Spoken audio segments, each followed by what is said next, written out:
isinya itu sejahtera di dunia dan sejahtera di akhirat.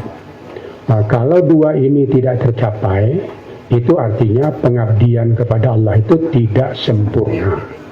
Ya, bukan tidak ada pengabdian itu mungkin, tetapi tidak sempurna. Orang yang mengabdi kepada Allah secara sempurna, dia mesti sejahtera di dunia dan sejahtera di akhirat. Turunan dari ini, ya, bagaimana turunan lebih lanjut dari apa yang dimaksud dengan sejahtera dan sejahtera di dunia dan sejahtera di akhirat.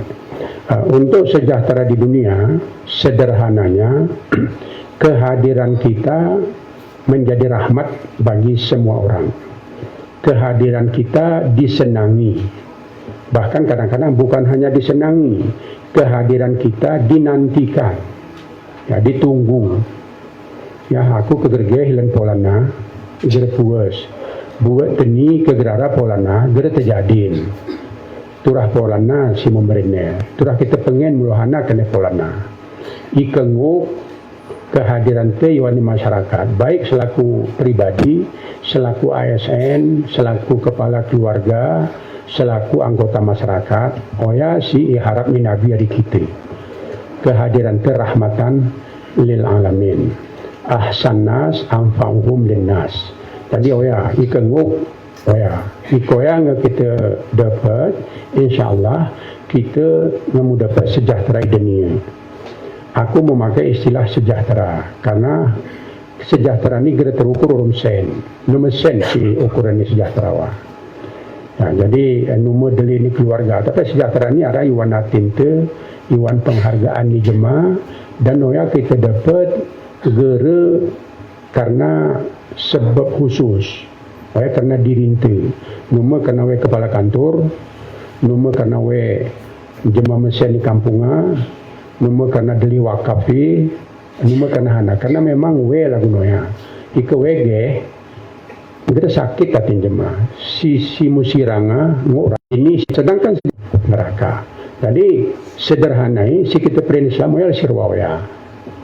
Kita sejahtera di dunia ini, sejahtera ya akhirat. Sanah pe buat te, sanah pe kedudukan te. Kita mungkin selaku ama, selaku anak, selaku serinan, selaku dengan dan lebih harone, gah lagu noya. Ini diharapkan oleh Islam. Itu sederhana.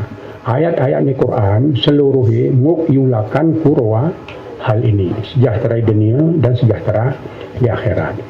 Hadirin hadirat jamaah yang terhormat, untuk Kementerian Agama, kita diberi tugas oleh pemerintah pada bidang khusus.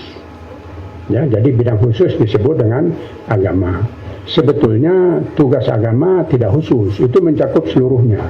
Jadi kementerian-kementerian lain, tugas-tugas lain, itu semuanya ada dalam tugas agama. Tetapi karena mesti dikelompok-kelompokkan, ya, gere mungkin gere berperaturan, gere mungkin gere berpembagian, ya, maka ada kelompok agama.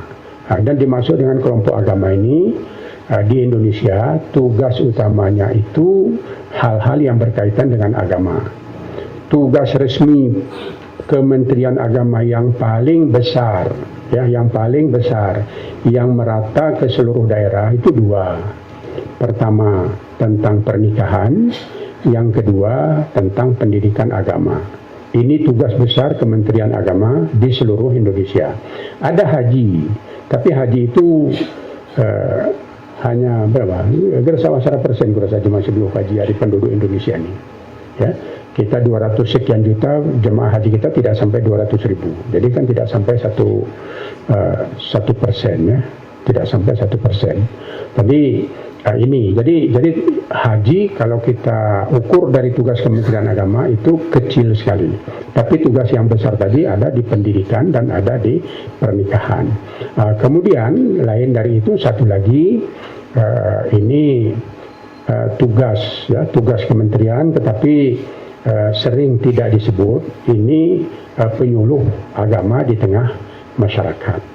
Itulah ujung tombak, itulah pekerjaan besar dari Kementerian Agama. Pendidikan itu mulai dari tingkat 3, Taman Kanak-kanak, Raudatul Atfal atau Bustanul Atfal, sampai ke perguruan tinggi.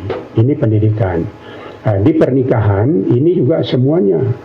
Ya, jadi pernikahan, perceraian itu nasihatnya ada, tetapi hal-hal yang berkaitan dengan hukum itu ke mahkamah syariah. Nasihat-nasihat tentang warisan dan keluarga itu semuanya ada di Kementerian Agama. Jadi dari segi ini Kementerian Agama ini bersentuhan dengan masyarakat secara keseluruhan. Ya, kalau kita sebut pendidikan, di situ ada pendidikan agama ini. Hadirin jamaah yang terhormat, sekiranya dikaitkan dengan fakta di tengah masyarakat, ya, dengan fakta di tengah masyarakat, lebih khusus lagi masyarakat Aceh Tengah. Tadi Pak Kepala Kantor sudah memberitahu masalah perceraian angkanya tinggi, tapi sebetulnya di tengah masyarakat ada hal lain, ya, ada hal lain yang juga merupakan penyakit masyarakat, cuma bukan kejahatan. Bercerai itu perbuatan itu salah, tapi itu bukan kejahatan. Artinya gara mayo penjuru ika ceri. Ini artinya gara hukuman ika jema ceri, tapi buat gara jero. Contoh lain, menaring ni anak tu miskin, ya. Kita taringan anak tu miskin, oh ya nomor dosa, oh ya nomor kejahatan, tapi oh ya gara jero, oh ya gara harap ni Tuhan. Jema sila gunoya, jema ceri, gara musabab, jema gara sanggup mendidik ke kanake, oh ya nomor jema si sejahterai di dunia. Ini sederhana masuk kena. Jadi penyakit masyarakat yang bukan kejahatan itu yang menjadi kegelisahan, ya, dari dulu. Sekarang lebih-lebih lagi ini masalah perceraian. Ini masalahnya. Perceraian ini kalau umpamanya diusul lagi, ini kerenggangan hubungan keluarga. Jadi keluarga itu sebetulnya inti masyarakat. Masyarakat angguk kita perinjeroh, kampung angguk kita perinjeroh, ika keluargawa seluruhi jeroh. Tapi di kampungnya deli jema ceri, di kampungnya deli anak yatim, di kampungnya deli kekanak siger beriru, oya gere teperin kampungnya jeroh. Ya, karena tina di kampungnya jeroh salah satu pendidikan ni kekanak ni jeroh. Peralihan budaya, peralihan kemampuan, peralihan tanggung jawab dari generasi tua ke generasi muda, oh ya, arah peningkatan. Jadi kualitasnya semakin bertambah. Ini sebenarnya masyarakat si jero. Sana penyakit luani masyarakat seni si deli, termasuk di Aceh Tengah. Yang pertama sekali lagi Pak Kepala Ketua Sina, Kepala. Ini perceraian. Saya ulangi, ini bukan kejahatan, tapi itu penyakit, itu masalah besar. Lalu masalah lain yang merupakan penyakit masyarakat, ya, bukan juga kejahatan. Saya mohon ini penyakit HIV/AIDS. Ya, mungkin kita ini gerilan populer, gerilan informasi. Tapi untuk Aceh ini masalah, ya. Dan ikegere kita jegai mungkin wan piantun kuarapo ini menjadi masalah kuli kita ni seni gerilan. Tapi kegere kita jegai kulangi mian ini akan menjadi masalah. Saya si menjaga dia kita urum seluruh masyarakat. Ini nomor buat ni sara jemaah, nomor buat ni sara kantor, nomor buat ni bupati, nomor buat ni camat. Ini buat terbewente. Masing-masing kita mengawasi keluarga, anaknya, serinane, dengane, until, seluruhnya, tugas tu. Ini penyakit sikul. Hana kati HIV/AIDS ini menjadi penyakit si berbahaya karena jemaah si konoya